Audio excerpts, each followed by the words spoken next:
പിന്നെ ലൈലാൻഡ് ഒക്കെ ഞാൻ സർവീസിന് കൊണ്ടുപോയിട്ട് തിരിച്ചു വരും. പിന്നെ ഒരു ഓട്ടം കഴിയുമ്പോൾ അടുത്ത എന്തെങ്കിലും കംപ്ലൈന്റ് ആവും. വേറൊന്നും ഇല്ല, ഭാരത് ബെൻസ് എന്ന് പറഞ്ഞാൽ അതേ ഉള്ളൂ. അതിനെല്ലാം വേറെ ട്രക്കില്ല. ഞാൻ ലൈലാൻഡ് ഓടിച്ചപ്പോൾ ലൈലാൻഡിന്റെ സ്റ്റിയറിംഗ് എന്ന് പറഞ്ഞാൽ ലോഡ് കയറി കഴിയുമ്പോൾ ഏകദേശം ഒരു കട്ടി ഉണ്ടായിരുന്നു. ഹേയ് ഫ്രണ്ട്സ്, എല്ലാവർക്കും റൗബാൻഡിൻ്റെ ഏറ്റവും പുതിയൊരു വീഡിയോയിലേക്ക് സ്വാഗതം. എൻ്റെ പേര് ശരത്ത്. അപ്പോൾ ഇന്ന് എൻ്റെ കൂടെ ഉള്ളത് ഭാരത് ബെൻസിൻ്റെ 3528 എന്ന് പറഞ്ഞ ഈ ഒരു 12 വീൽ ടിപ്പറാണ്. അപ്പോൾ ഇതിൻ്റെ ഒരു ഡീറ്റെയിൽഡ് ആയിട്ടുള്ളൊരു റിവ്യൂ ആണ്, ഓണർഷിപ്പ് റിവ്യൂ ആണ് നമ്മൾ ചെയ്യാൻ പോകുന്നത്. നമ്മൾ ട്രക്കിൻ്റെ വീഡിയോകളൊന്നും അധികം ചെയ്യേണ്ടായിരുന്നില്ല. ഇപ്പോൾ അടുത്തിടെയാണ് നമ്മൾ ചെറുതായിട്ട് ട്രക്കിൻ്റെ വീഡിയോകളൊക്കെ ചെയ്തു തുടങ്ങിയത്. പിന്നെ ഈ ഒരു വണ്ടി നോക്കുവാണെങ്കിൽ ഈ വണ്ടി വാങ്ങിച്ചിട്ട് കുറച്ച് നാളുകളെ ആയിട്ടുള്ളൂ. ഇതൊരു 5000 കിലോമീറ്ററാണ് ക്ലോക്ക് ചെയ്തിട്ടുള്ളൂ. അതുകൊണ്ട് ഇതൊരു ഫസ്റ്റ് ഇംപ്രഷൻ വീഡിയോ ആയിട്ട് കണ്ടാൽ മതി. നമുക്ക് ഈ വണ്ടിയുടെ ഡീറ്റെയിൽസ് ഒക്കെ അറിയാനായിട്ട് ഓണറേയും കൂടി ഒരു വീഡിയോയിലേക്ക് സ്വാഗതം ചെയ്യാം. അപ്പോൾ നമ്മുടെ വണ്ടിയുടെ ഓണറാണ്. ബ്രോയുടെ പേര്? ടോണി. ഓക്കെ. ശരിക്കും എത്ര നാളായി ഈ ഒരു വണ്ടി എടുത്തിട്ട്? ഇതിപ്പോൾ എടുത്തിട്ട് ഏകദേശം ഒരു മാസമാകുമ്പോൾ. ഒരു മാസമായിട്ടുള്ളൂ. ഞാൻ ആദ്യം പറഞ്ഞ പോലെ ഫസ്റ്റ് ഇംപ്രഷൻ വീഡിയോ ആയിട്ട് കണ്ടാൽ മതി. പിന്നെ എത്ര കിലോമീറ്റർ ഓടിയായിരുന്നു? ഏകദേശം 5000 കിലോമീറ്റർ കഴിഞ്ഞിട്ടുണ്ട്. 5000 കിലോമീറ്റർ കഴിഞ്ഞിട്ടുണ്ട്. ശരിക്കും ബ്രോ തന്നെയാണോ വണ്ടി ഓടിക്കുന്നത്? ഡ്രൈവറോ വെച്ചിട്ട്? ഇല്ല, ഞാൻ തന്നെയാണ് ഓടിക്കുന്നത്. അപ്പോൾ ശരിക്കും പറഞ്ഞിട്ടുണ്ടെങ്കിൽ ഒരു യെല്ലോ കളറിലല്ലേ ഈ ഒരു വണ്ടി വരുന്നത്? അപ്പൊ നമുക്ക് എൻ്റെ ഒരു പാർട്ണറുണ്ട്, പുള്ളിക്ക് ബ്ലാക്ക് കളർ ഇഷ്ടമുണ്ട്. ഞങ്ങള് ഷോറൂമിൽ നിന്ന് തന്നെ ബ്ലാക്ക് ആക്കിയതാണ്. പക്ഷെ എന്തായാലും ബ്ലാക്ക് കാണാൻ അതിൻ്റെതായിട്ടുള്ള ഒരു ലുക്ക് ഉണ്ട്. പിന്നെ ഈ പറഞ്ഞ പോലെ റോഡ് നിറഞ്ഞിങ്ങനെ വന്നെ കാണുമ്പോഴും ആ ഒരു കളർ എങ്ങനെ ശരിക്കും എടുത്ത് നിൽക്കും. അപ്പോൾ എന്തായാലും ആ കളറിന്റെ ആ ഒരു കളർ ചൂസ് ചെയ്ത് എന്തായാലും കൊള്ളാം. പിന്നെ എടുത്ത സമയത്തുള്ള ഒരു പ്രൈസ്, ഓൺ റോഡ് പ്രൈസ് ഏകദേശം 63 ലക്ഷം രൂപ. 63 ലക്ഷം അത്രയായിട്ടുണ്ട്. അത് ഓൺ റോഡ് പ്രൈസ്. പിന്നെ പെയിന്റ് ചെയ്തതിന് ഏകദേശം ഒരു 40 രൂപയുണ്ട്. പിന്നെ സാർ ഈ ഒരു എംബ്ലം തന്നെ 5 രൂപ. ഈ ഒരു ലോഗോയ്ക്ക് 5 രൂപ വിലയുണ്ടോ? 5 രൂപ വിലയുണ്ട്. ഇത് ശരിക്കും ഷോറൂമിൽ നിന്ന്? അത് ഷോറൂമിൽ നിന്ന് മേടിച്ചാൽ പുറത്ത് നമുക്ക് മേടിക്കാൻ കിട്ടും. പുറത്തത് ഇത്ര വില ആവുന്നില്ലെന്ന് എനിക്ക് തോന്നുന്നത്. ഓക്കെ. ഷോറൂമിൽ 5 രൂപ എന്നുള്ള റേറ്റ്. ഓക്കെ. പെയിന്റ് ചെയ്തതും ഷോറൂമിൽ തന്നെയാണോ? ആ, ഷോറൂമിൽ തന്നെയാണ്. നമുക്ക് ഇതൊക്കെ നമ്മള് പുറത്ത് സ്കേർട്ടും കാര്യങ്ങളൊക്കെ പുറത്താണ് ഇത്. ഓ, ഈ സ്കേർട്ട് അത് എറണാകുളത്ത് സെയിൻവിൽസ് എന്ന് പറഞ്ഞു സ്കേർട്ട്. പിന്നെ ടോപ്പ് ലൈറ്റ് വരുന്നതല്ല. Okay okay. Top light extra വെച്ചിട്ട് അതും സ്കേർട്ടും എറണാകുളത്ത് സെയിൻവിൽസ് എന്ന് പറഞ്ഞ ഈ ട്രക്കുകളുടെ മാത്രം മോഡിഫൈ ചെയ്യുന്ന. Okay okay. പിന്നെ ഈ ഒരു സൺവൈസർ ഒക്കെ നോക്കുവാണെങ്കിൽ എക്സ്ട്രാ അല്ലല്ല, അത് ഷോറൂമിൽ വണ്ടിക്ക് ഓൾറെഡി ഉള്ളതാണ്. ബ്രോ ഈ ഒരു വണ്ടി എടുക്കാൻ നേരത്തെ ശരിക്കും പറഞ്ഞാൽ വേറെ ഏതൊക്കെ വണ്ടികൾ നോക്കിയിട്ടുണ്ടായിരുന്നു? അതോ നേരെ ഈ ഒരു ഭാരത് ബെൻസിലേക്ക് മാത്രം? വേറെ ഞാനിപ്പോ ഒരു 5 വർഷമായിട്ട് ടോർസ് ഫീൽഡിലാണ് നിൽക്കുന്നത്. അപ്പൊ ഞാൻ ബാക്കി ടാറ്റ പ്രൈമ, സിഗ്ന, ലൈലാൻഡ് ഇതെല്ലാം ഓടിച്ചിട്ടുണ്ട്. മറ്റു വണ്ടികളെ അപേക്ഷിച്ച് നോക്കുമ്പോൾ പറഞ്ഞാൽ ഭാരത് ബെൻസിന്റെ പ്രത്യേകത എന്ന് പറഞ്ഞാൽ നമ്മളെ വഴി കിടത്തില്ല. വണ്ടിക്ക് യാതൊരുവിധ കംപ്ലൈന്റുകളോ അങ്ങനെയുള്ള കാര്യങ്ങളൊന്നും ഇല്ല. വണ്ടിക്ക് വില കൂടുതലുണ്ടെങ്കിൽ അനുസരിച്ചെന്ന് വെച്ചാൽ വണ്ടിക്ക് കംപ്ലൈന്റുകൾ തീരെ കുറവാണ്. പിന്നെ ഇതിന്റെ ഒരു ക്യാബിന്, സീറ്റ് ഇതെല്ലാം ഒരുപാട് വ്യത്യാസമുണ്ട്. മറ്റു വണ്ടികൾ കിടക്കാനുള്ള ബെർത്ത് ഉണ്ട്. സീറ്റ് എന്ന് പറഞ്ഞാൽ തന്നെ എയർ സസ്പെൻഷൻ ആണ് സീറ്റ്. ഇതിനകത്ത് ശരിക്കും ബെർത്ത് വരുന്നുണ്ടല്ലേ? ഇതിനകത്ത് ബാക്കിലേക്ക് നമ്മൾ പുറത്ത് നോക്കുമ്പോൾ ബാക്കിലേക്കുള്ള ഒരു സ്പേസ് ഇല്ലല്ലോ. ഇത് സീറ്റ് നമുക്ക് 2 മടക്കി കഴിഞ്ഞാൽ ബെർത്ത് ചാച്ചിട്ട് കിടക്കാവുന്ന. പിന്നെ ഡ്രൈവർ സീറ്റ് എന്ന് പറയുന്ന പക്ക എയർ സസ്പെൻഷൻ ആണ്. ഈ പ്രൈമ, ലൈലാൻഡ് എന്നൊക്കെ പറഞ്ഞ ജാക്കി ടൈപ്പ് ആണ്. പിന്നെ ഇതിന്റെ ഡബിൾ ഹോസിംഗ് തന്നെ. നമുക്ക് മറ്റുള്ള വണ്ടികളെ വെച്ച് നോക്കുമ്പോൾ അത് ഡബിൾ ഹോസിംഗ് ഇട്ട് കയറാത്ത കയറ്റങ്ങളും പല വഴികളും ഒക്കെ ഇത് നിസ്സാരമായിട്ട് കയറിപ്പോ. അതെന്ന് വെച്ചാൽ നമുക്ക് ഇതിന് അവർ ഡബിൾ ഹോസിംഗ് യൂസ് ചെയ്യുന്നിടത്ത് നമുക്ക് സത്യമായി ഇതിന് ഡബിൾ ഹോസിംഗ് യൂസ് ചെയ്യേണ്ട ആവശ്യമില്ല. നോർമലായിട്ട് തന്നെ വണ്ടി കയറിപ്പോ. അങ്ങനെ ഇതിന്റെ ഗുണം. പിന്നെ മറ്റു വണ്ടികളെ അപേക്ഷിച്ച് നോക്കുമ്പോൾ വലിയ കൂടുതലുണ്ട്. പിന്നെ ആ ഒരു പോരായ്മ എന്ന് പറയുന്നതിനകത്ത് എഞ്ചിൻ ബ്രേക്ക്, BS6 പ്ലസിന് എഞ്ചിൻ ബ്രേക്ക് മാത്രം ഒരു ഇച്ചിരി പോരായ്മയുള്ളൂ. ബാക്കിയെല്ലാം മറ്റു വണ്ടികൾ വെച്ച് നോക്കുമ്പോൾ ഇതെല്ലാം നമുക്ക് ചൂസ് ചെയ്യാൻ വേറൊന്നും ഇല്ല. ഭാരത് ബെൻസ് എന്ന് പറഞ്ഞാൽ അതേ ഉള്ളൂ. അതിനെല്ലാം വേറെ ട്രക്കില്ല. അപ്പൊ ഇതുകൊണ്ടൊക്കെയാണ് ഭാരത് ബെൻസ് തന്നെ ചൂസ് ചെയ്യുന്നത്. അപ്പോൾ ഇനി നമുക്കറിയാനുള്ള ഈ ഒരു വണ്ടിയുടെ കംഫർട്ട് ബേസ് ചെയ്തിട്ടുള്ള ഒരു കാര്യങ്ങളാണ്. കംഫർട്ട് എന്ന് പറയുമ്പോൾ മെയിനായിട്ട് ഡ്രൈവറുടെ കംഫർട്ട് എങ്ങനെയുണ്ട്, അല്ലെങ്കിൽ വണ്ടിക്ക് അകത്തുള്ള ആളുകളുടെ കംഫർട്ട് എങ്ങനെയുണ്ട്, അങ്ങനത്തെ കാര്യങ്ങളൊക്കെയാണ്. ശരിക്കും പറഞ്ഞാൽ നമ്മൾ ഡ്രൈവ് ചെയ്യുമ്പോൾ നമ്മൾ ഇതിന്റെ അകത്തിരുന്ന് കഴിഞ്ഞാൽ ഒരു കാർ ഓടിക്കുന്ന നമുക്കൊരു ഫീലിങ്സ് നമുക്ക് ഉണ്ടാവുന്നുള്ളൂ. നമ്മളിതിനകത്ത് ഇറങ്ങി പുറകോട്ട് നമ്മളിങ്ങനെ നോക്കി കഴിയുമ്പോഴാണ് അയ്യോ ഇത്ര വലിയ വണ്ടിയാണ് നമ്മൾ ഓടിക്കുന്ന ഒരു തോന്നൽ. കാരണം അത്രയും കംഫർട്ടാണ് ഇതിനകത്ത് ക്യാബിനകത്തിരിക്കുമ്പോൾ. വളരെ ഒരു ചെറിയ കൊച്ചു വണ്ടി കൊണ്ടുപോകണമൊക്കെയാണ് നമുക്ക് ഫീൽ ചെയ്യുള്ളൂ. ആ ലോഡ് കയറ്റിയാലും നമുക്ക് അങ്ങനെ തന്നെ ഒരു ഫീലിങ്സ് ഉണ്ടാവും. ലോഡ് ഉള്ളപ്പോഴും ഇല്ലാത്തപ്പോഴും ഒക്കെ ലൈറ്റ് ആയിട്ടുള്ള ഒരു വണ്ടി കൊണ്ടുപോകണമല്ലായിരിക്കും. പിന്നെ ഇതിന്റെ ഒരു ആ ഒരു സസ്പെൻഷന്റെ ഒക്കെ ഒരു കേസ് പറയുകയാണെങ്കിൽ എങ്ങനെയാണ്? സസ്പെൻഷൻ എന്ന് പറഞ്ഞു കഴിഞ്ഞാൽ ഞാൻ പറഞ്ഞില്ല, ഇപ്പോൾ already driver seat, air seat ആണ് വരുന്നത്. നമുക്ക് ചെറിയൊരു ഷേക്ക് പോലും നമ്മൾ അറിയില്ല സീറ്റിനനുസരിച്ച്. അത് പിന്നെ ക്യാബിന് എക്സ്ട്രാ സസ്പെൻഷൻ വരുന്നുണ്ട്. ക്യാബിന്റെ സസ്പെൻഷൻ വേറെ, കാര്യങ്ങളെല്ലാം വേറെ വരുന്നുണ്ട്. അപ്പൊ അത് കാരണം കോ പാസഞ്ചേഴ്സിനൊന്നും പ്രശ്നം ഉണ്ടാവുന്നില്ല. കാരണം ഷേക്ക് ആവുന്നില്ല വണ്ടി. പ്ലാറ്റ്ഫോം വണ്ടി എന്നൊക്കെ പറയുമ്പോൾ ഒറ്റ ഇതല്ലേ വരുന്നത്. ലോഡ് ഇല്ലെങ്കിലും സസ്പെൻഷൻ അത്യാവശ്യം കുഴപ്പമൊന്നും. സസ്പെൻഷൻ ലോഡ് ഇല്ലെങ്കിൽ നമുക്ക് ചിലപ്പോൾ ചെറിയൊരു വ്യത്യാസം വരുന്നുള്ളൂ. ചാട്ടം ചെറിയൊരു വ്യത്യാസം. അത് ഇങ്ങനെ ഇതുപോലെ കട്ടുള്ള വഴിക്കൊക്കെ ചെറിയൊരു വ്യത്യാസം. ഹൈവേ റോഡുകളും നമ്മൾ അറിയാം. ഇത്രയും വലിയ വണ്ടിയാണല്ലോ, അപ്പൊ അതിന്റേതായ ഒരു ചെറിയ വ്യത്യാസം. നമ്മൾ ഇതിന്റെ അകത്തിരുന്ന് ഗ്ലാസും പൊക്കിയിട്ട് പിന്നെ പുറത്തിറക്കുന്ന കാര്യങ്ങളൊന്നും നമ്മൾ അറിയില്ല. Okay okay okay. നമ്മൾ കയറി ഇരുന്ന് നോക്കുമ്പോൾ നമുക്ക് മനസ്സിലാവും. എ സി ക്യാബിനല്ലേ ഇത്? ആ AC ക്യാബിനാണ്. ഓക്കെ. അപ്പോൾ ഞാനിപ്പോൾ ഉള്ളത് ഈ ഒരു ഭാരത് ബെൻസിന്റെ അകത്താണ്. നമുക്ക് ഈ ഒരു ക്യാബിനിലെ വിശേഷങ്ങളൊക്കെ ഒന്ന് നോക്കാം. മെയിൻ ആയിട്ട് പറഞ്ഞു തുടങ്ങുവാണെങ്കിൽ നമുക്ക് എവിടെ നിന്ന് തുടങ്ങാം? സീറ്റ് തന്നെ പറഞ്ഞു തുടങ്ങാം. ഓക്കെ. സീറ്റ് ഇപ്പം ഇതിന്റെ സീറ്റ് എന്ന് പറഞ്ഞാൽ പക്ക എയർ സീറ്റാണ്. എയർ സീറ്റാണ്. നമ്മള് സീറ്റ് ഇപ്പോൾ ജസ്റ്റ് കണ്ടു കഴിഞ്ഞാൽ നമുക്ക് താത്തിക്കുന്നതിൽ താത്തിരാം. നമ്മുടെ കംഫർട്ടിനനുസരിച്ച് പൊക്കാം. പിന്നെ ഹൈറ്റ് നമുക്ക് അതിനനുസരിച്ച് കുറയ്ക്കുകയും കൂട്ടുകയും ചെയ്യാവുന്ന സൈഡിലുണ്ട്. ഇതിപ്പോ താന്ന് വരുന്നത്. പിന്നെ ഇത് പക്ക എയർ സീറ്റാണ്. ഇത് നമ്മുടെ വെയിറ്റിനനുസരിച്ച് നമുക്ക് അഡ്ജസ്റ്റ് ചെയ്യാം. ഇതാണ് എയർ സീറ്റ്. ഇതാണ് ഞാൻ പറഞ്ഞ സീറ്റ്. നമുക്ക് ആവശ്യമില്ലെങ്കിൽ ഇത് സാധിക്കുന്നു. Seat automatically. അപ്പൊ നമുക്ക് ഇറങ്ങാൻ എളുപ്പമാണ്. നമ്മൾ കയറി കഴിയുമ്പോൾ സീറ്റ് അതേപടി സീറ്റ് അതേപടി ഇങ്ങനെ പൊങ്ങി വന്നു. ഇതെന്ന് പറഞ്ഞു കഴിഞ്ഞാൽ സീറ്റ് നമ്മുടെ ഹൈറ്റിനനുസരിച്ച് ഇതിപ്പം ഡൗൺ ചെയ്ത് ഉണ്ടോ. നമുക്ക് അപ്പാക്കാൻ തിരിച്ചു കൊടുത്താൽ പിന്നെ ഇത് നമ്മുടെ വെയിറ്റിനനുസരിച്ച് ഈ ഷേക്ക് നമ്മുടെ വെയിറ്റിനനുസരിച്ച് നമുക്ക് അജിത്തുണ്ടോ. ഓക്കെ. അത് അതായത് ഹാർഡ് ആവണോ സോഫ്റ്റ് ആവണോ എന്നുള്ളത് ഇതിപ്പം അനങ്ങുന്നില്ല. Okay okay. നമുക്ക് അത് അഡ്ജസ്റ്റ് ചെയ്യുന്നത്. അത് കൊള്ളാം. മൊത്തം എയറിലുള്ള കളിയാണല്ലോ. Okay okay okay. മെയിൻ ആയിട്ടുള്ള ഒരു സാധനം. സ്റ്റിയറിംഗ് നമുക്ക് നമ്മുടെ കംഫർട്ട് അനുസരിച്ച് അങ്ങോട്ട് കൊണ്ടും ചെയ്യാം. ടെലസ്കോപ്പിക്. Okay okay. അതുകൂടാണ്ട് പിന്നെ ഇങ്ങനെ വരുന്നതെന്ന് പറഞ്ഞിട്ട് നമ്മൾ ഉറങ്ങി പോകുമ്പോഴോ മൊബൈൽ യൂസ് ചെയ്താലോ ആരെങ്കിലും നമ്മുടെ സെക്കൻഡ് പോയി കണ്ണൂർ സെക്കൻഡ് അടഞ്ഞു പോയി കഴിഞ്ഞാൽ കിക്കി എന്ന് പറഞ്ഞാൽ അടിച്ചോണ്ടിരിക്കും. സൗണ്ട് കേട്ടോണ്ടിരിക്കും. അലാം പോലെ ഫോൺ എടുത്ത് നമ്മൾ ഫോൺ യൂസ് ചെയ്ത് വണ്ടി ഓടിച്ചാലും അത് വന്നോണ്ടിരിക്കും. Okay okay. ഇത് അതിന്റെ സെൻസറാണ്. ഇത് അതിന്റെ സെൻസറാണ്. Okay okay. FM-ന്റെ ഏരിയയിൽ. ഓക്കെ. പിന്നെ ഇതിന്റെ പറയാനുള്ളത് ഇതിന്റെ ഗിയർ ബോക്സ് ആണ് എല്ലാവർക്കും. ഇതില് ഒരു ഷിഫ്റ്റ് ചെയ്യുമ്പോൾ രണ്ട് ഇതായിട്ട് ഇതിന് 10 ഗിയറാണ് വരുന്നത്. 10 ഗിയർ. റിവേഴ്സ് ഗിയർ അടക്കം 10 ഗിയറാണ് വണ്ടിക്ക് വരുന്നത്. ഓക്കെ. ഇപ്പൊ normally first, second, third, fourth, 5ാമത്തെ ഗിയറിലോട്ട് നമ്മൾ വരണമെങ്കിൽ സെക്ഷൻ 30 ഇങ്ങനെ മാറ്റും. ഇതാണ് സെക്ഷൻ വരുന്നത്. ഈ സെക്ഷൻ 30 നമ്മൾ മുമ്പോട്ട് വരുമ്പോൾ 5, 6. അപ്പോൾ ഒരു സെക്ഷനിൽ ഈ ഒരു 4 ഗിയർ വെച്ചിട്ടാണ് വരുന്നത്. പിന്നെ നമ്മളെ ഫസ്റ്റ് സെക്ഷനിൽ തന്നെയാണ് ഇതിന്റെ റിവേഴ്സ് ഗിയർ വരുന്നത്. റിവേഴ്സ് ഗിയർ ഏറ്റവും ഫ്രണ്ടിലാണ്. അത്രയും തള്ളിയിട്ട് റിവേഴ്സ് ഗിയർ വരുന്നത്. പിന്നെ ഇങ്ങനെ സി ഗിയർ ഉണ്ട്. നമ്മൾ നടയെന്നൊക്കെ വരുമ്പോൾ കയറാൻ വേണ്ടിയുള്ളതാണ് ഈ സി ഗിയർ. ഇത്രയാണ് ഇതിന്റെ ഗിയർ ബോക്സിന്റെ കാര്യങ്ങൾ. പിന്നെ ബെർത്ത് വരുന്നുണ്ട്. ലൈമനെ ലൈലാനെ വെച്ച് നോക്കുമ്പോൾ ഇതിന് ബെർത്ത് ഉണ്ട്. കാര്യം പറഞ്ഞാൽ നമുക്ക് പുറത്തുനിന്ന് ഈ ഒരു ക്യാബിൻ കാണുമ്പോൾ തോന്നുന്നു ഇതിനകത്ത് ഒരു ബെർത്തിനുള്ള സ്പേസ് ഉണ്ടോ. നമുക്ക് ഡ്രൈവർമാർക്ക് റെസ്റ്റ് ചെയ്യാനും വിശ്രമിക്കാനും ഒക്കെ വേണ്ടി അവർ കൊടുത്തേക്കണം. ഓക്കെ. അത് ഈ ഒരു സീറ്റ് മടക്കിയതിന് ശേഷം ബെർത്ത് സുഖമായിട്ട് ഒരാൾക്ക് കിടക്കാം. Okay okay okay. സുഖമായിട്ട് ഒരാൾക്ക് കിടക്കാം. ഇതിപ്പോൾ ഞാൻ എക്സ്ട്രാ അടിച്ചിട്ടേക്കുന്നതാണ് ഈ ഒരു കുഷ്യനിൽ. നമ്മളിപ്പോ എവിടെയെങ്കിലും പോയി ചെറുതായിട്ട് പറയണമെങ്കിൽ താത്താനുള്ള സമയം ഉണ്ടാവുമല്ലോ. സീറ്റ് ബാക്കിലോട്ടാക്കിയിട്ട് നേരെ കിടക്കാം. അതിന് വേണ്ടി ഇത് അടിച്ചിട്ടേക്കുന്നത്. Okay okay. പിന്നെ ഒരു ക്യാബിൻ ലൈറ്റ് അവിടെ ഇവിടെ വരുന്നുണ്ട്. രണ്ടിടത്തും ക്യാബിൻ ലൈറ്റ് വരുന്നുണ്ട്. പിന്നെ ഇത് കമ്പനി തന്നെയാണ്. സ്പീക്കർ സെറ്റും എല്ലാം കമ്പനി തന്നെയാണ്. മ്യൂസിക് സിസ്റ്റം ഒക്കെ കമ്പനി വരുന്നതാണ്. ഓക്കെ. പിന്നെ ഇതിന് റിവേഴ്സ് ക്യാമറ വരുന്നുണ്ട്. റിവേഴ്സ് ക്യാമറ ഭാരത് ബെൻസിന് മാത്രമാണ് കമ്പനി വരുന്നതല്ലേ? ഭാരത് ബെൻസിന് മാത്രമാണ് റിവേഴ്സ് ക്യാമറ വരുന്നത്. ഓക്കെ. അതൊക്കെ നമുക്ക് ബാക്കിലോട്ടുള്ളതാണ്. വ്യൂ ആണ്. ബാക്കി എല്ലാവർക്കും നമ്മൾ എക്സ്ട്രാ സെപ്പറേറ്റ് പിടിപ്പിക്കുകയാണ്. പിന്നെ ഇത് AC-യുടെ കൺട്രോൾസും കാര്യങ്ങളും. AC-യുടെ കൺട്രോൾസ് ആണ്. കൂളിംഗ് ഇത് നമുക്ക് അഡ്ജസ്റ്റ് ചെയ്തിരാവുന്ന കൂളിംഗ് ഇതാണ്. AC-യുടെ ഓൺ ഓഫ് ആകുന്നത്.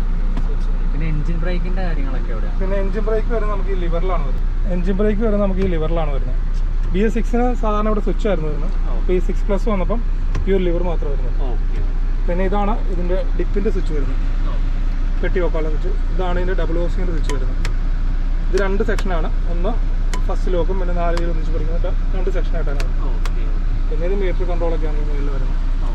ഇപ്പോൾ വരുന്നത് ക്രൂസ് കൺട്രോൾ വരുന്നുണ്ട് വണ്ടി ക്രൂസ് കൺട്രോൾ വരുന്നതിൻ്റെ സ്വിച്ചാണിത്. ക്രൂസ് കൺട്രോൾ അത് ഭാരത് ബെൻസിന് മാത്രമാണ് വരുന്നത്. വേറെ വണ്ടികൾക്കൊന്നും ക്രൂസ് കൺട്രോൾ വരുന്നില്ല. മാത്രമല്ല അപ്പോൾ നമ്മൾ ഹൈവേയിലൊക്കെ പോകുമ്പോൾ നമുക്കിതിൽ നമ്മുടെ സ്പീഡ് അനുസരിച്ച് കിലോമീറ്റർ എത്ര സ്പീഡിൽ പോകണമെന്ന് സെറ്റ് ചെയ്തിട്ട് കഴിഞ്ഞാൽ നമ്മൾ ബ്രേക്ക് അപ്ലൈ ചെയ്യുമ്പോൾ മാത്രമാണ് കട്ടാവുള്ളൂ. ശരിക്കും ഈ ഒരു ക്യാബിനകത്തുനിന്ന് നോക്കുമ്പോൾ ഒരു വലിയ വണ്ടിയാണെന്നുള്ളൊരു ഫീൽ ഇല്ല. അതെ, ഇത്രയും വലിയൊരു വണ്ടിക്കകത്ത് ഇരിക്കണേന്ന് തോന്നുന്നില്ല. അതാണ് ഇതിന്റെ ഒരു ക്യാബിന്റെ ഒരു പ്രത്യേകത. ക്യാബിന്റെ ഒരു പ്രത്യേകത അതാണ്. നമുക്കൊരു മടുപ്പ് വരുന്നില്ല. മറ്റുള്ള വണ്ടികൾ ഇരിക്കുന്നവർക്ക് ഈ കട്ടറൊന്നും കാണുമ്പോൾ നമുക്ക് ഈ ഒരു കുലുക്കൊന്ന് ഫീൽ ആണ്. നമ്മളനുസരിച്ച് സീറ്റ് ഇങ്ങനെ അഡ്ജസ്റ്റ് ആയിക്കൊണ്ടിരിക്കുന്നത് നമ്മളത് ഫീൽ ചെയ്യുന്നില്ല. കട്ടറയാണെന്നോ നമ്മൾ അറിയുന്നേ ഇല്ല. നമ്മളൊരു കാറിലിരിക്കുന്ന ഒരു ഫീലാണ്. AC ഇട്ട് കഴിഞ്ഞാൽ പിന്നെ നമ്മളൊന്നും അറിയുന്നില്ല. ഓക്കെ. സ്റ്റിയറിംഗിന്റെ ഒരു ഫീഡ്ബാക്ക് ഒക്കെ എങ്ങനെയാണ്? സ്റ്റിയറിംഗ് എന്ന് പറഞ്ഞു കഴിഞ്ഞാൽ വളരെ സ്മൂത്താണ്. ഞാൻ ലൈലാൻഡ് ഓടിച്ചപ്പോൾ ലൈലാൻഡിന്റെ സ്റ്റിയറിംഗ് എന്ന് പറഞ്ഞാൽ ലോഡ് കയറി കഴിയുമ്പോൾ ഏകദേശം ഒരു കട്ടി ഉണ്ടായിരുന്നു. തിരിക്കാന്ന് വെച്ചാൽ കട്ടി വരും. പക്ഷെ ഭാരത് ബെൻസിന്റെ സ്റ്റിയറിംഗിന് കട്ടിയില്ല, കട്ടി കുറവാണ്. പിന്നെ ഇച്ചിരി ഹൈലൈറ്റ് എന്ന് പറഞ്ഞാൽ മറ്റുള്ള ഭാരത് ബെൻസിനെ പ്രൈമറിയും വെച്ച് നോക്കുമ്പോൾ അതിന്റെ സ്റ്റിയറിംഗ് ഇച്ചിരി ചെറുതാണ്, സ്റ്റിയറിംഗ് വലുതാണ്. അപ്പൊ നമുക്ക് ഓടിക്കുമ്പോൾ ഇച്ചിരി കംഫർട്ട് കിട്ടും. അത് പഴയ BS3 ലൈലാൻഡ് ഒക്കെ പോണ തന്നെ പിന്നെ ഇതിന്റെ BS3 വണ്ടിയുടെ കണ്ടല്ലോ വലിയ സ്റ്റിയറിംഗ് വന്നെ. അതുകൊണ്ട് തന്നെ അത് കഴിഞ്ഞിട്ട് ലൈലാൻഡ് സ്റ്റിയറിംഗ് എല്ലാം വരും ചെറുതാണ്. അപ്പൊ ഇത് ഇച്ചിരി വലിപ്പം ഉള്ളതുകൊണ്ട് നമുക്ക് ഓടിക്കാനും തിരിക്കാനും ഒക്കെ ഇച്ചിരി കംഫർട്ടാണ്. പിന്നെ ഇതിന്റെ വിൻഡോസ് എന്ന് പറഞ്ഞാൽ പവർ വിൻഡോ ആണ്. ആ സൈഡും ഈ സൈഡും പവർ വിൻഡോ ആണ്. 2 സ്വിച്ച് ആണ്. അത് ഇതിന് മാത്രമേ ഉള്ളൂ, വേറെ ലൈലാൻഡിനോ ടാറ്റയ്ക്കോ ഒന്നും അത് ഇതുവരെ കൊടുത്തിട്ടില്ല. പിന്നെ അതുപോലെ ഈ ഒരു മിററൊക്കെ ഇത്ര ഉള്ളത് കാരണം തന്നെ വണ്ടിയുടെ നല്ല നമുക്ക് ഫ്രണ്ടിലെല്ലാം ചാടി കഴിഞ്ഞാൽ ഫ്രണ്ടിൽ കാണാൻ പറ്റുന്ന ഫ്രണ്ട് ഫുള്ള് ക്ലിയർ ആണ്. നടന്നുകൊണ്ടെങ്കിലോ ചെറിയ ബൈക്ക് ബ്ലോക്കുകളിലൊക്കെ നമ്മൾ കൊണ്ട് നിർത്തി കഴിയുമ്പോൾ പെട്ടെന്ന് ഫ്രണ്ടിൽ ആൾക്കാർ നടക്കുമ്പോൾ നമുക്ക് ഇങ്ങനെ നോക്കിയാൽ നമുക്ക് കാണത്തില്ല. അതെ, ഈ ഒരു മിററിൽ നമ്മൾ ഈ മിററിലേക്ക് പോയി കഴിഞ്ഞാൽ നമ്മുടെ ഫ്രണ്ടിൽ ആരും വന്നാലും കാണാം. പിന്നെ നമുക്ക് അതെന്ന് പറഞ്ഞൊരു സൈഡ് കാണാൻ അതൊരു ബ്ലൈൻഡ് സ്പോട്ടാണ്. ടോർസുകൾ നമ്മൾ വലിയ വണ്ടിക്കാർ ഉദ്ദേശിച്ച് നോക്കുമ്പോൾ ഈ ലെഫ്റ്റ് സൈഡിന്റെ ചോർസ് എന്ന് പറഞ്ഞാൽ ഒരു ബ്ലൈൻഡ് സ്പോട്ടാണ്. ഇവിടുന്ന് ഡ്രൈവർക്ക് കാണാൻ പറ്റില്ല. അപ്പൊ അതിന് എളുപ്പത്തിലാണ് ഡോറിന്റെ മേളിൽ ഒരു കണ്ണാടി ഫിക്സ് ചെയ്തിരിക്കുന്നത്. അപ്പൊ അവിടെ നമുക്ക് നോക്കുമ്പോൾ ഏകദേശം മൊത്തം ക്ലിയർ ആയിട്ട് കാണാം. പിന്നെ അതുപോലെ ഈ ഫാനൊക്കെ കമ്പനി ഫിറ്റ് ഫാൻ അത് ഞാൻ സെപ്പറേറ്റ്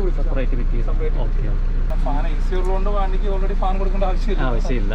നമ്മൾ നമ്മുടെ ഒരു ബേസുള്ള ആവശ്യത്തിന് വേണ്ടി സെപ്പറേറ്റ് അതാണ് പ്രത്യേകത വരുന്നത്. നമ്മളിങ്ങനെ ഇരിക്കുമ്പോൾ ഈ സീറ്റ് പൊങ്ങിയിരിക്കുമ്പോൾ നമുക്ക് പെട്ടെന്ന് ഡോർ വന്ന് ഇറങ്ങുമ്പോൾ സീറ്റ് കാല് തരില്ല, സ്റ്റിയറിംഗ് കാല് തട്ടും. അപ്പൊ നമുക്ക് കയറാനും ഇറങ്ങാൻ ഒരു പാടാണ്. ഈ സ്വിച്ച് നമ്മൾ ഇറങ്ങാൻ നേരത്ത് സീറ്റ് നേരെ ഡോർ ഇറങ്ങുന്നു നമ്മൾ കയറി ഓടിക്കാറാകുമ്പോൾ നേരെ സ്വിച്ച് പിടിക്കുന്നു, സീറ്റ് നേരെ പൊങ്ങി വരും. നമ്മളൊരു പഴയ പൊസിഷനിലേക്ക് ഓടിക്കാൻ പാടില്ല. അത് ഭയങ്കര ഒരു സുഖമുള്ള കാര്യമാണ്. അതൊരു പ്രത്യേകത, ക്യാബിന്റെ അത്ര പ്രത്യേകതകളൊക്കെ ഇത്രയ്ക്ക് ഉണ്ട്.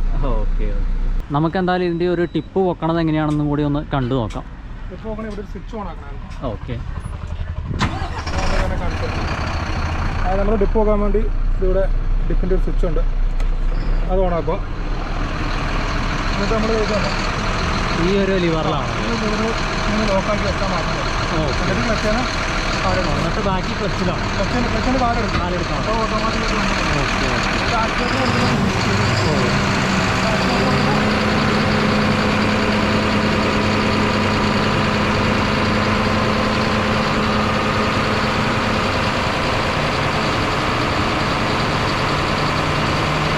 ഇങ്ങനെയാണ് ഇതിൻ്റെ ഒരു ടിപ്പ് നോക്കുന്നത് വരുന്നത്.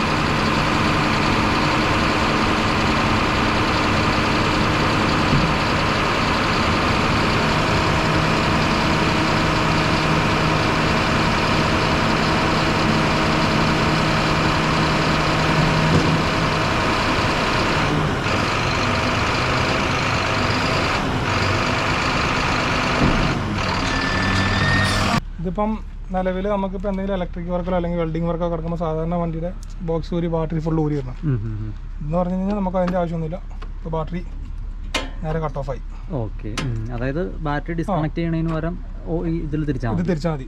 ഇത് ഊരിപ്പോരും. ഇപ്പോൾ അവിടെ തട്ടിക്കണോണ്ടാണ് ഊരിപ്പോരാത്തത്. ഊരിപ്പോരും. പിന്നെ ഇതാണ് ഇതിന്റെ ആഡ്ബ്ലൂ ടാങ്ക്. എത്ര ലിറ്റർ ആണ്? ഇത് ഏകദേശം 50 ലിറ്റർ വരുന്നത് എനിക്ക് തോന്നുന്നു. 50-60 ലിറ്റർ ആണ് എന്തായാലും. എനിക്ക് ഇതില്ല കേട്ടോ. പിന്നെ BS6 വരുന്ന ആഡ്ബ്ലൂ ടാങ്ക് ഇവിടെ ആയിരുന്നു വരുന്നത്. അപ്പൊ ഈ ഡീസൽ ടാങ്ക് കുറച്ചും കൂടി ചെറുതായിരുന്നു. ഇപ്പൊ അവരെ ഇച്ചും കൂടെ ആഡ്ബ്ലൂന്റെ ടാങ്ക് ഇവിടുന്ന് എടുത്ത് അങ്ങോട്ട് മാറ്റി ഡീസൽ ടാങ്കിന് ഇച്ചും കൂടെ വലിപ്പം കൂട്ടി സൗകര്യമായി. ഡീസൽ നമുക്ക് സ്റ്റോറേജ് കൂടുതൽ അടിക്കാൻ പറ്റും. പിന്നെ ടയറിന്റെ സൈസ് ഒക്കെ വന്നാൽ ടയർ 11-20 ആണ് വരുന്നത്. ഏറ്റവും വലിയ വലിപ്പം കൂടിയ ടയറാണ് ഇതിന് വരുന്നത്. സ്റ്റെപ്പിനി വരുന്നുണ്ട്. പിന്നെ ഇത്രയൊക്കെയാണ് ബാക്കി വരുന്ന കാര്യങ്ങള്. ഇത് ശരിക്കും മറ്റേ ഹൈഡ്രോളിക് അതിന്റെ അല്ലേ വരുന്നത്? നമുക്ക് എന്തെങ്കിലും പണി കിടക്കുമ്പോൾ ഇത് വിശ്വസിക്കാൻ പറ്റാത്തപ്പോൾ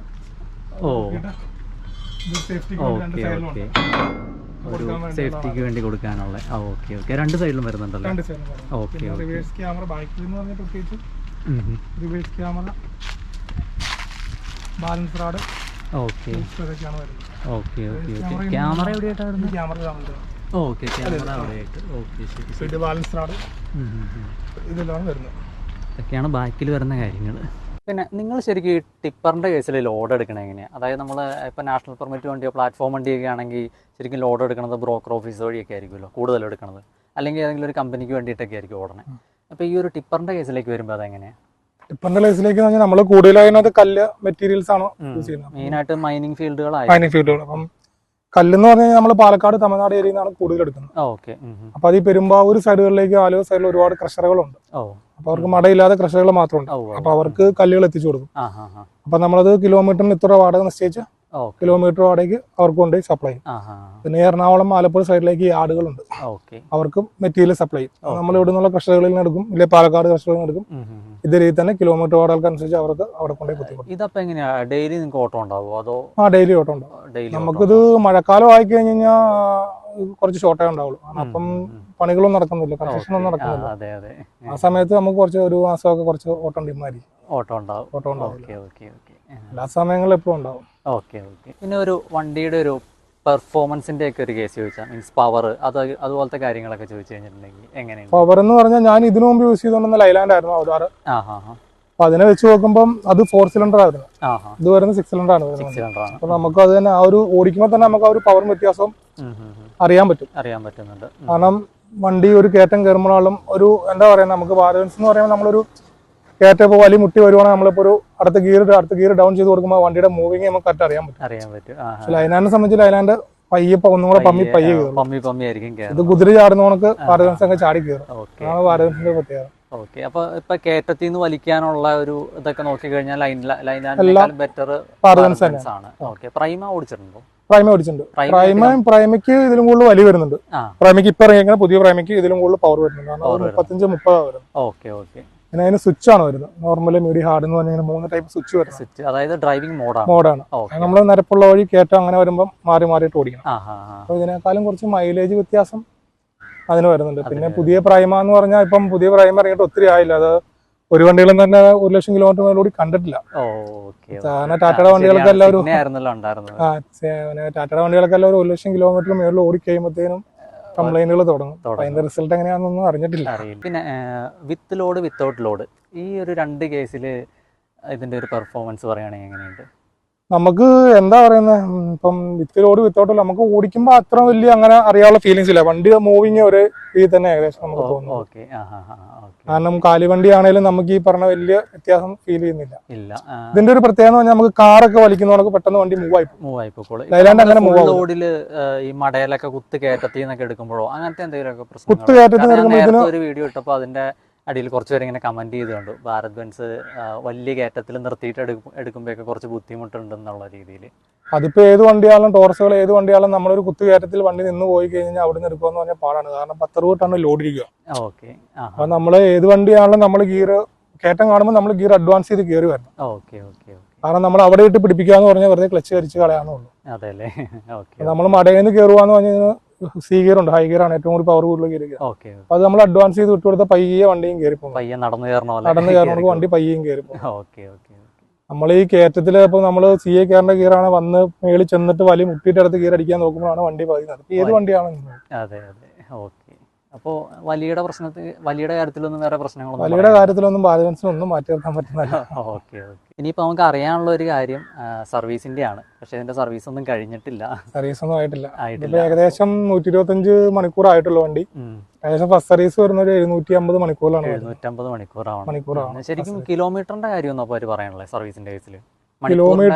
കിലോമീറ്റർ ഇത്ര കിലോമീറ്റർ അല്ലെങ്കിൽ മണിക്കൂർ, നമുക്ക് മണിക്കൂറായിരിക്കും ആദേശം ആവുന്നത്. ആദ്യം എത്തണമല്ലേ? ഓക്കെ. സർവീസിനെ പറ്റി എന്തെങ്കിലും ഐഡിയ ഉണ്ടോ? സർവീസിനെ പറ്റി ഭാരത് ബെൻസിന്റെ സർവീസ് പൊതുവെ കുഴപ്പമില്ല സർവീസ് ആണ്. ആരും ഇതുവരെ കംപ്ലൈന്റ് ഒന്നും പറഞ്ഞ് കേട്ടിട്ടില്ല.